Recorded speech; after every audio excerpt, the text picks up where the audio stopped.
ਵਾਹਿਗੁਰੂ ਜੀ ਕਾ ਖਾਲਸਾ ਵਾਹਿਗੁਰੂ ਜੀ ਕੀ ਫਤਿਹ। ਬਾਬਾਣੀਆਂ ਕਹਾਣੀਆਂ ਪੁੱਤ ਸਪੁੱਤ ਕਰੇ। Our stories educate us and inspire us to take action. They help us understand, remember, and accept new ideas. It is the details and the exposed humanity and stories that serve as a catalyst for change.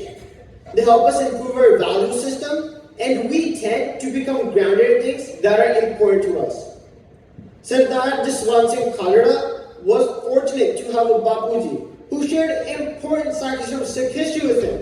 Sakhis like Mai Pago, Baba Banda Singh Bahadur, Sardar Sura Singh, Komagata Maru, and Jallianwala Bagh massacre. He also learned about Sardar Harnal Singh Ji, his Dada Ji, who had served in the British Indian Army and then went to Shanghai. There, he joined the Ghadar Party, a party whose primary goal was to stir up rebellion in India. After that, he met Gurditt Singh, the brains behind Komagata Maru, who had a similar idea about driving the British out of India. Sardar Jaswant Singh Khalra also learned about how we got freedom from the British rule by losing over 200,000 people in the violence that ensued at the time of partition, and the devastation of over 1.5 million people who were uprooted from their land of birth and moved to an alien nation with only the shirts on their backs. Despite all their struggles, their energy and enterprise thrust them into prominence in many facets of Indian life. While they're only 2% of the population, their marital temper, their reputation as fierce fighters, their hard work ethic, and their belief in Sarbat da Pala brought about the agricultural revolution that made India virtually self-sufficient in food. Yet, he noticed a determined campaign by the Indian government to marginalize the Sikhs in social, economic, and political terms, starting with the division of Punjab to undermine the Punjabi Suba movement. The central government reorganized territorial area of post-partition Punjab to a much smaller Punjab, giving up huge pieces of land to newly created states of Haryana, Himachal, and Rajasthan. Its capital city being shared with Haryana, being declared a union territory. 80% of its waters were diverted to other states for sharing the fruits of the agricultural revolution. Its electricity being used by Delhi and other neighboring states. A state that was not allowed to invest in heavy industry. And guess, for all this, no economic return. He saw the government doing its utmost to ensure that the Punjabi language lost its influence in the neighboring states, which have a huge Punjabi-speaking population. All of these led to the Akali Dal passing the Anandpur Sahib resolution, which led to the movements that came after. Another aspect was his observation on how the Indo-Pakistan War affected the Punjabis, and how the troops cut off farmers' crops to prepare for battle and never compensated them.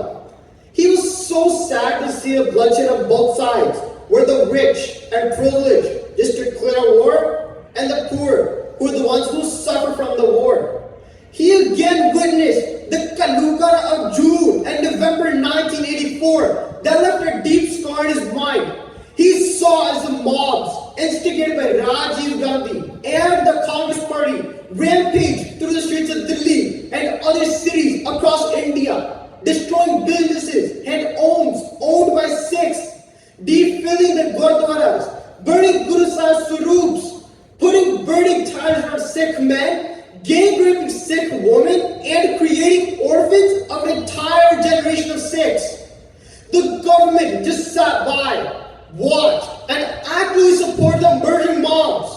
All of this was justified by the Prime Minister of the country as an appropriate response to the assassination of his mother.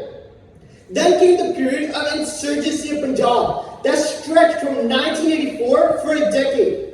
The architects of crime against humanity and oppression escaped accountability and justice, while families searched for their disappeared loved ones and lived with lies and partial truths. The government of India rewarded and promoted the perpetrators, the police officers that were responsible for disappearances. Laws are that were enacted that give absolute powers to civic administration to execute, punish, and detain anyone without providing any evidence to support their charge.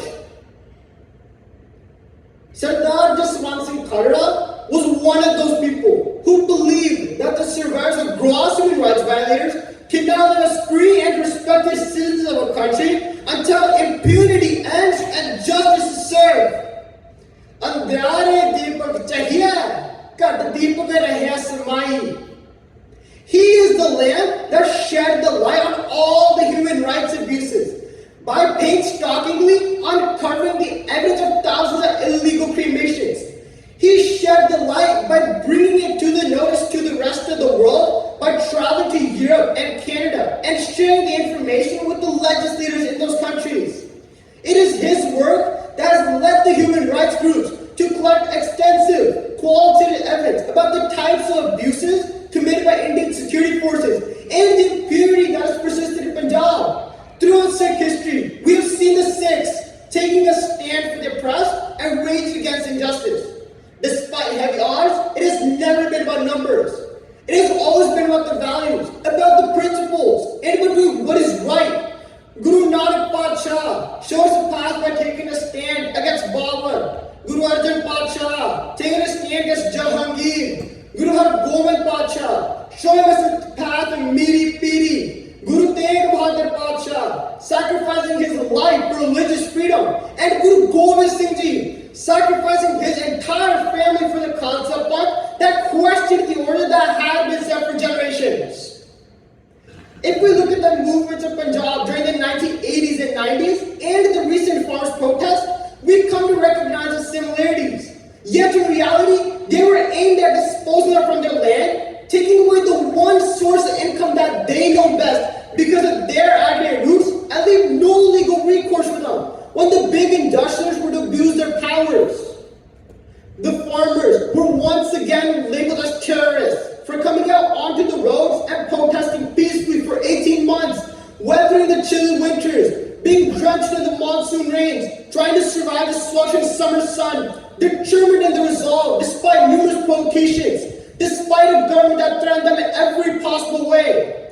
But we have to remember that this is not the last time this has happened to us.